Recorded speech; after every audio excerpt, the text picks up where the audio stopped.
হঠাৎ করে আমার রাতের বেলা সাদা পোলাও আর মুরগির লাল লাল ঝোল করে আলু দিয়ে রান্না করা খেতে ইচ্ছা করছিল। তো কি করব, ঝটপট তাই রান্না বসিয়ে দিলাম।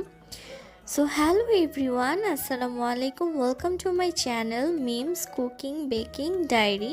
সবাইকে স্বাগতম। তো আমি একটা প্যানে সুন্দর মতো পেঁয়াজ, মরিচ, মালাই, আদা রসুন বাটা একসাথে দিয়ে সুন্দর করে প্রথমে ভাজা ভাজা করে নিয়েছি। এরপর আমি চালগুলো দিয়ে খুব সুন্দর করে ঝুরঝুর করে ভেজে নিয়েছি, যাতে করে একটা ঝনঝন আওয়াজ হয়। এরপর আমি পানি দিয়ে সুন্দর করে দমে বসিয়ে পোলাও রান্না করে ফেলেছি। পোলাও রান্না হয়ে যাওয়ার পর আমি ঘি দিয়ে সুন্দর করে নামিয়ে নিচ্ছি। আর এটা কিন্তু হচ্ছে মালাই পোলাও, আমি কিন্তু মালাই দিয়ে রান্না করেছি। এবার হচ্ছে আমি চিকেনটা রান্না করব।